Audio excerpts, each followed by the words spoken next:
Bismillahirrahmanirrahim. S3 berkhidmat untuk umat. Takbir. Allahu Akbar. Takbir. Allahu Akbar. Takbir. Sallallahu alaihi Sallallahu wasallam ala nabi sayyidina Muhammadin wa alihi wa sahbihi ajma'ina. Sallallahu wasallam ala nabi sayyidina Muhammadin wa alihi wa sahbihi ajma'ina.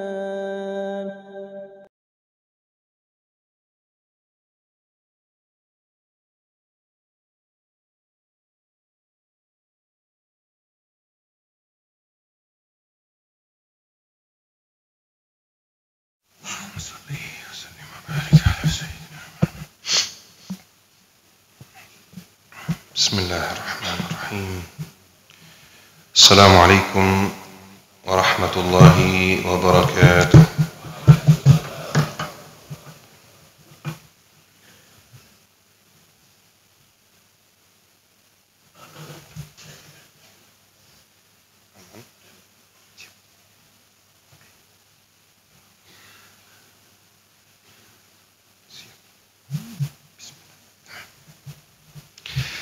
Allahumma salli wa sallim wa barik ala sayyidina Muhammad wa ala alihi wa sahbihi wa sallim. Allahumma shrah li sadri wa yassir li amri wahlul 'uqdatam min lisani yafqahu qawli. Bapak-bapak yang dirahmati oleh Allah Subhanahu wa taala, ibu-ibu yang dimuliakan oleh Allah Subhanahu wa taala, bagaimana kabarnya hari ini? Sehat? Alhamdulillah. Di awal saya mau tanya kepada Bapak Ibu, hari ini mau pakai bahasa apa? Bahasa Aceh. Tapi saya kasih dua pilihan. Bapak Ibu pilih sendiri, kita voting ya. Mau pakai bahasa Arab atau bahasa Inggris? Masya Allah. Saya izin perkenalkan diri dulu. Saya Al-Faqir Muhammad Al-Fuli dari Mesir, lahir besar di Mesir. Alhamdulillah di Indonesia sudah 8 tahun. Jadi tausiah kita hari ini insya Allah pakai bahasa Indonesia. Insya Allah. Awal-awal saya di Indonesia Bapak Ibu, saya pernah diminta untuk mengisi kajian di sebuah masjid. Tapi request dari DKM-nya, katanya Syekh, tolong jangan gunakan bahasa Indonesia, gunakan full pakai bahasa Arab. Karena jamaah kami ada kelas bahasa Arab dan kami mau biasakan jamaah mendengar bahasa Arab. Jadi saya setuju karena memang waktu itu bahasa Indonesia saya belum lancar dan itu lebih mudah bagi saya. Saya masuk masjidnya, saya tanya kepada jamaah, toiletnya di mana? Tapi pakai bahasa Arab sesuai yang diminta. Tahu jamaah jawabnya apa? Jawabnya amin. Dengar bahasa Arab dikira doa, jadi diaminin. Padahal tanya toilet di mana itu. Alhamdulillah wa syukrulillah, kita diberikan kesempatan oleh Allah Subhanahu wa taala untuk berkumpul di rumah Allah. Alhamdulillah, ana senang melihat masjid ramai di waktu subuh. Senang Masya Allah kita bisa salat subuh bersama, diimami oleh Ustaz Ivan LCMA, Masya Allah suaranya merdu. Senang bisa bertemu dengan DKM Masjid, senang bisa bertemu dengan S3 ya, Safari Sabtu subuh ya, Safari Sabtu subuh. Masya Allah tabarakallah. Semoga Bapak Ibu selalu diberi kekuatan dan semangat untuk menjalankan ibadah ini insyaallah. Amin ya rabbal alamin. Alhamdulillah wa syukurillah. Sebelum kita mulai Bapak Ibu, saya izin mengingatkan diri sendiri dan mengingatkan Bapak Ibu dengan satu hal. Satu hadis yang disampaikan oleh Rasulullah sallallahu alaihi wasallam. Satu hadis yang ada di kitab Arba'in Nawawiyah, hadis sahih Bukhari Muslim. Hadis ini dinilai oleh para ulama sebagai sepertiga agama. Satu hadis saja nilainya sebagai sepertiga ilmu syar'i. Bayangkan sepenting apa hadisnya. Rasulullah sallallahu alaihi wasallam bersabda, "Innamal a'malu binniyat wa innama likulli imri'in ma nawa." Banyak yang hafal hadisnya karena memang penting sekali. Sesungguhnya setiap amalan itu tergantung niatnya, dan setiap orang dapat balasan sesuai apa yang dia niatkan. Ini fondasi agama Islam. Ini ada aturan penting sekali yang kita perlu pelajari dari hadis ini. Kita dapat balasan dari Allah Subhanahu wa taala sesuai apa yang kita niatkan, bukan sesuai apa yang kita kerjakan. Perhatikan aturannya Bapak Ibu. Kita dapat balasan dari Allah Subhanahu wa taala sesuai apa yang kita niatkan, bukan sesuai apa yang kita kerjakan. Kenapa? Karena tolok ukurnya niat kita apa, bukan apa yang kita kerjakan. Tolok ukurnya apa yang kita niatkan pas kita mengerjakan sebuah amalan. Dan selalu anak kasih contoh. Dua orang. Orang yang pertama mau umrah, tapi dari segi ekonomi dia belum mampu. Maka dia memilih untuk ikhtiar dan nabung. Setiap hari dia doa, "Ya Allah, mudahkan jalanku untuk bisa ke tanah suci." Tapi qadarullah, ajalnya datang sebelum dia bisa umrah. Pertanyaannya, dia dapat pahala umrah enggak? Dapat, betul. 100% sama seperti orang yang sudah berangkat umrah. Taib. Contoh yang kedua, orang yang kedua, dia mau umrah dan dia punya uang yang cukup untuk umrah. Dia pesan tiket, urus visa, pergi ke Makkah, tawaf, sa'i, tahallul, pulang ke Indonesia. Tapi ternyata tidak ada niat umrah sama sekali. Niatnya adalah pamer fasilitas mewah umrahnya. Karena sekarang di zaman kita ini umrah kadang-kadang dianggap sebagai kelas sosial, status sosial, ya. Pamer fasilitas mewah umrahnya. Saya nginap di hotel bintang 5 yang dipakai oleh artis A, yang dipakai oleh politikus B. Kira-kira dia dapat pahala umrah enggak? Tidak dapat. Perhatikan contohnya. Satu orang belum pernah keluar dari Indonesia, dapat pahala umrah. Dan satu orang sudah sampai depan Ka'bah, tidak dapat pahala umrah. Tolok ukurnya adalah niat. Ini yang menentukan kita dapat pahala atau tidak. Dan ini yang menentukan pahala kita banyak atau sedikit. Bisa jadi kita duduk di masjid yang sama, mendengar kajian yang sama, di waktu yang sama, tapi pahala kita tidak sama. Kenapa? Karena niat kita beda-beda. Ada yang niatnya ikhlas sekali, ada yang niatnya ikhlas biasa, ada yang niatnya tidak ikhlas sama sekali. Bukan lillahi ta'ala, punya tujuan duniawi yang lain. Dan ini bukan hanya untuk jamaah, ustaz juga termasuk. Niat ustaz menentukan ustaz ketika mengisi ceramah dapat pahala atau tidak. Makanya Bapak Ibu, bismillah, ana mengingatkan diri sendiri dan mengingatkan Bapak Ibu untuk meluruskan niat lillahi ta'ala. Ini yang paling penting. Bismillah, kita langsung mulai saja. Bapak Ibu, kalau kita lihat kondisi umat Islam di sekitar kita, kalau kita melihat kondisi umat Islam di Indonesia, di Mesir, di Arab Saudi, di Palestina, kita bisa mendapatkan satu kesimpulan. Satu kesimpulan yang mudah sekali kita baca dan kita lihat, yaitu semakin hari, semakin kita mendekati hari akhir. Semakin hari, semakin kita mendekati hari kiamat. Bapak Ibu, Allah Subhanahu wa ta'ala sayang kepada kita. Dan Allah memberikan kita yang namanya tanda-tanda hari kiamat. Supaya kiamat tidak terjadi secara tiba-tiba. Supaya kita ketika melihat tanda-tanda ini, kita awas, kita waspada, kita khawatir, dan kita mulai siap-siap. Tanda-tanda hari kiamat itu dinilai oleh para ulama atau dibagi oleh para ulama jadi dua bagian. Bagian yang pertama namanya tanda besar hari kiamat. Bagian yang kedua namanya tanda kecil hari kiamat.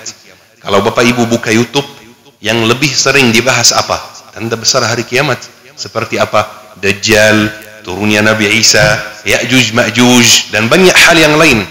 Tapi Bapak Ibu, banyak sekali yang mengabaikan tanda kecil hari kiamat. Padahal lebih bahaya. Kenapa ana sebut lebih bahaya?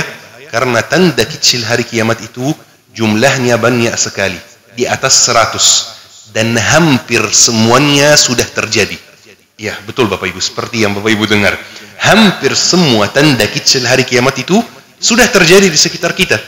Ana kasih beberapa contoh, dan Bapak Ibu cek sendiri, ini sudah terjadi atau belum. Rasulullah sallallahu alaihi wasallam bersabda, "Ya'ti 'alan nas sanawatun khadda'at, yusaddaqu fiha al-kadhib wa yukadzibu fiha as-sadiq."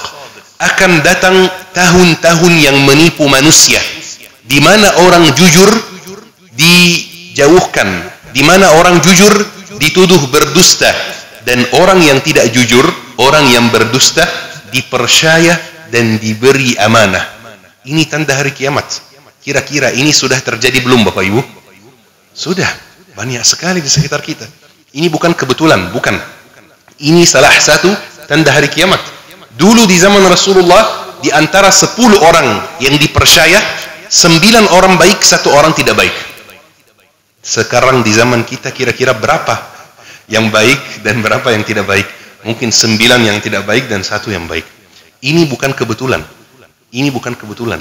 Ini salah satu tanda hari kiamat yang terjadi di depan mata kita. Terjadi di depan mata kita, tapi kadang-kadang kita tidak sadar, tidak menyadarinya, tidak mengetahui bahwa ini tanda hari kiamat. Taib, ana kasih contoh lagi. Salah satu tanda hari kiamat yang disampaikan oleh Rasulullah sallallahu alaihi wasallam. Rasulullah sallallahu alaihi wasallam bersabda, "Yaqillu rijalu wa takthuru nisa." Jumlah pria itu berkurang dan jumlah wanita bertambah. Ini sudah terjadi belum? Sudah. Banyak sekali di sekitar kita juga, ya. Mungkin di sini alhamdulillah jumlah bapak-bapak di masjid banyak, ya. Tapi secara umum biasanya di masjid lain jumlah ibu-ibu lebih banyak, ya. Dan secara umum di sekitar kita, di jalanan, di sekolah, di kampus, biasanya jumlah wanita lebih banyak. Ini salah satu tanda hari kiamat juga. Salah satu hal yang disampaikan oleh Rasulullah sallallahu alaihi wasallam, dan ini semakin hari semakin parah.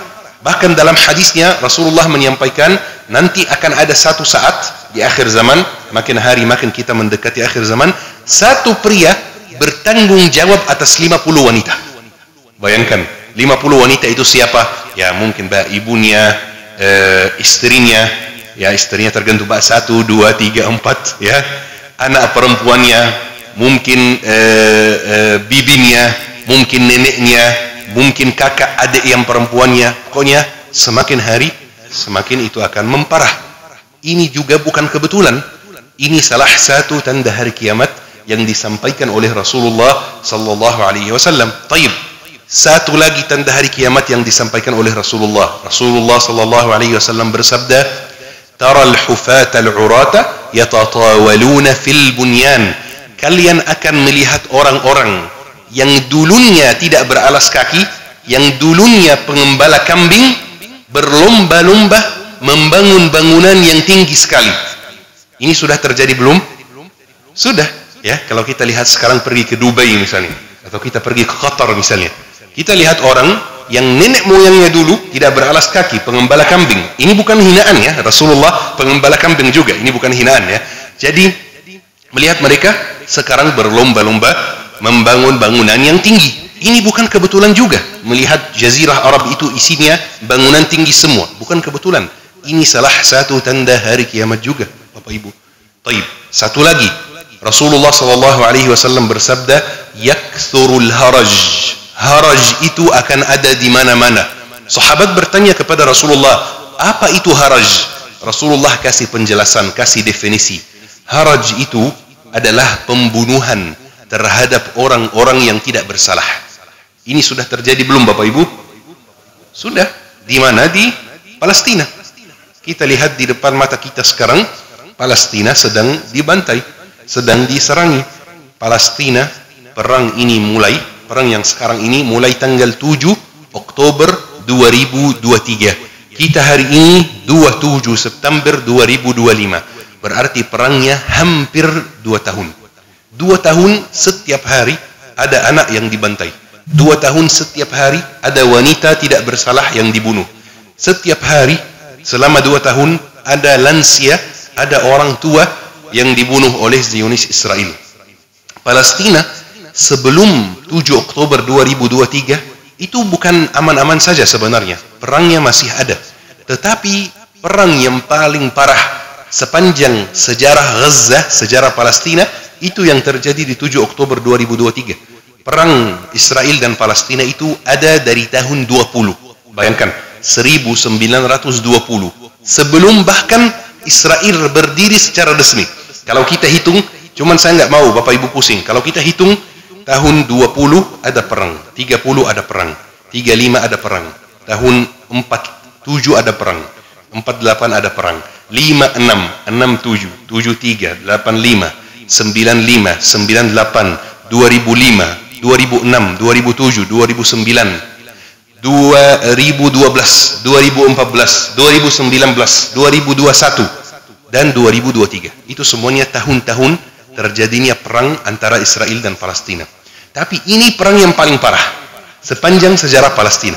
Jumlah orang yang mati syahid di dalam perang ini lebih dari 60.000 orang. Bayangkan, 60.000 orang itu jumlah yang banyak sekali. Kalau kita misalnya, masjid ini kapasitasnya berapa ya? 2.000 misalnya, saya kurang tahu. Tapi kita anggap saja masjid ini kapasitasnya 2.000 jamaah misalnya. Kalau kita mau mengundang 60.000 jamaah ke sini, masjid ini nggak cukup. Kita butuh 30 masjid sebesar ini untuk menampung mereka. Ini bukan jamaah biasa, Pak. Ini semuanya syahid di jalan Allah Subhanahu wa taala. Semuanya meninggal dunia. Kebanyakan mereka anak kecil, kebanyakan mereka wanita, kebanyakan mereka lansia. Ini bukan kebetulan juga. Ini salah satu tanda hari kiamat yang disampaikan oleh Rasulullah 1450 tahun yang lalu. Namanya Al-Haraj. Bahkan Bapak Ibu, dan ini yang menarik sekali. Perang 7 Oktober sendiri termasuk salah satu tanda hari kiamat. Perangnya. Dan perang 7 Oktober sudah dibahas oleh Rasulullah 1450 tahun yang lalu. Gaza sudah dibahas oleh Rasulullah. Dan ini informasi yang tidak diketahui banyak orang. Gaza yang sekarang ini sudah disebutkan dalam hadis Rasulullah SAW. Ana buat kajian waktu itu online Bapak Ibu. Kajian di YouTube. Kajian tentang nubuat Rasulullah tentang perang Gaza. Kajian ini ditonton lebih dari 1 juta orang. Setelah ana upload kajiannya, banyak sekali asatiz yang hubungi ana. Katanya, Syekh, hadis yang antum sebutkan yang ada nama Gaza itu, hadis sahih enggak? Minta sanadnya, minta silsilahnya dan lain-lain. Ana langsung kirim. Karena memang hadisnya luar biasa. Rasulullah 1450 tahun yang lalu membahas Gaza. Ini hadis panjang. Kemudian di akhir hadisnya, Rasulullah menyampaikan 2 kalimat. 2 kalimat yang luar biasa. Kalimat yang pertama, Rasulullah bersabda, khairu jihadikum ar-ribat. Jihad yang paling mulia di akhir zaman itu namanya jihad ribat. Jadi jihad dalam Islam itu banyak jenisnya Bapak Ibu. Banyak jenis jihad. Jihad daf'i, jihad talab dan lain-lain. Salah satu jenis jihad namanya jihad ribat. Jihad ribat itu maksudnya apa? Ketika kita berada di tanah kita sendiri. Kemudian ada orang jahat yang ingin mengusir kita dari tanah kita sendiri. Putus makanan, putus minuman, listrik, semuanya. Tapi kita memilih untuk bertahan. Kita menolak keluar dari tanah sendiri. Ini dalam Islam namanya jihad ribat. Walaupun kita nggak punya senjata, kita cuma duduk di tanah kita sendiri, di rumah kita sendiri, kita nggak mau keluar. Ini namanya jihad ribat. Jadi kata Rasulullah, di akhir zaman, jihad yang paling mulia itu jihad ribat. Bertahan di tanah sendiri, bertahan di negara sendiri. Taib. Ini kalimat yang pertama, masih biasa, umum sekali. Kalimat yang kedua, ini yang luar biasa. Ini di mana Gaza disebutkan oleh Rasulullah sallallahu alaihi wasallam. Rasulullah bersabda, wa khairu ribatikum Asqalan. Dan ribat yang paling mulia di akhir zaman itu ada di Asqalan. Asqalan itu nama tempat, lokasi. Ya, kira-kira Asqalan itu ada di mana? Ada yang tahu nggak? Asqalan itu Bapak Ibu sebuah provinsi di Palestina. Kalau kita buka HP, kita buka Maps, kemudian kita arahkan Google Maps-nya ke Timur Tengah. Kemudian kita cari Mesir, dari Mesir kita cari Gaza, dari Gaza kita ke utara sedikit, nanti kita akan ketemu satu kota namanya Askalon. Askalon itu bahasa Ibraninya, ya, bahasa Arabnya Asqalan. Asqalan ini ternyata sebuah provinsi di Palestina yang dijajah oleh Zionis Israel, dan semuanya dijajah, semua kota kabupaten di provinsi ini dijajah oleh Israel kecuali satu kota yang gagal dijajah oleh Zionis Israel. Kota ini namanya kota Gaza. Gaza itu bagian dari provinsi Asqalan yang disebutkan oleh Rasulullah SAW. Jadi Rasulullah memberi kita nubuat tentang perang 7 Oktober ini. Kata Rasulullah, akan terjadi perang dan ribat, jihad yang sangat mulia, yang namanya jihad ribat. Orang-orang tidak punya senjata, bertahan di dalam tanahnya sendiri. Ini yang terjadi sekarang. Dan ribat ini tempatnya ada di Asqalan. Rasulullah sudah menentukan tempatnya. Asqalan itu ternyata tempat provinsi yang di dalamnya ada kota Gaza. Jadi Bapak Ibu, semua hal yang terjadi di sekitar kita ini hadis sahih ya. Semua hal yang terjadi di sekitar kita ini, semua peristiwa memberi kita satu kesimpulan yang kita perlu sadari, bahwa semakin hari semakin kiamat dekat. Semakin hari semakin kita mendekati hari akhir. Kita sudah di akhir zaman, jelas sekali di depan mata kita. Dan salah satu tanda hari kiamat ya Bapak Ibu, akan terjadi banyak fitnah, banyak ujian, banyak cobaan. Ini yang perlu kita waspadai. Kata Rasulullah SAW, fitnah akhir zaman, ujian akhir zaman itu seperti potongan malam yang gelap. Saking pahitnya ujian akhir zaman. Maksudnya apa ujian akhir zaman? Ujian secara umum. Ujian di harta, ujian di anak, ujian di rumah tangga, ujian di pekerjaan, ujian di jabatan, ujian secara umum. Ujian di akhir zaman itu seperti potongan malam yang gelap. Kata Rasulullah SAW, ujian yang berat itu di akhir zaman, yusbihur rajulu mu'minan wa yumsi kafiran, akan bikin beberapa orang dari kalian di pagi hari masih beriman, malam hari sudah keluar dari Islam. La ilaha illallah. Kenapa kira-kira? Karena saking beratnya ujian, kadang-kadang beberapa dari kita mengucapkan kalimat-kalimat yang Allah tidak ridhoi. Pernah enggak Bapak Ibu lihat orang yang ditimpa musibah misalnya, kemudian dia mengatakan, ya Allah kenapa saya? Pasti pernah. Ini kalimat yang Allah tidak ridhoi. Ini kalimat yang bahaya. Saking beratnya ujian, keimanannya diguncangkan. Saya enggak bilang jangan sedih ya. Sedih itu manusiawi, sedih itu normal.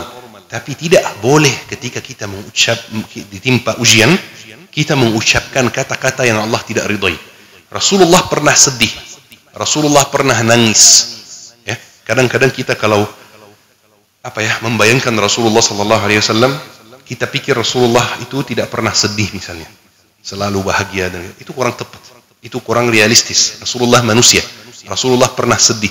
Kita pikir Rasulullah tidak pernah nangis misalnya, itu kurang tepat.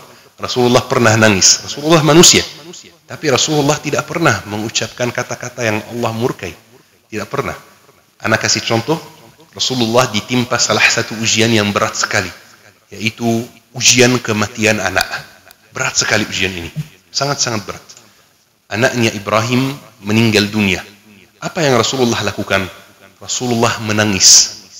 Dan Rasulullah bersabda, innal aina latadma', sesungguhnya mata saya menangis. Wa innal qalba la yahzan, dan hati saya merasa bersedih. Wa inna ala furaqika ya Ibrahim lamahzunun, dan kami merasa sedih atas kepergianmu wahai Ibrahim. Ibrahim itu anaknya. Terima kasih.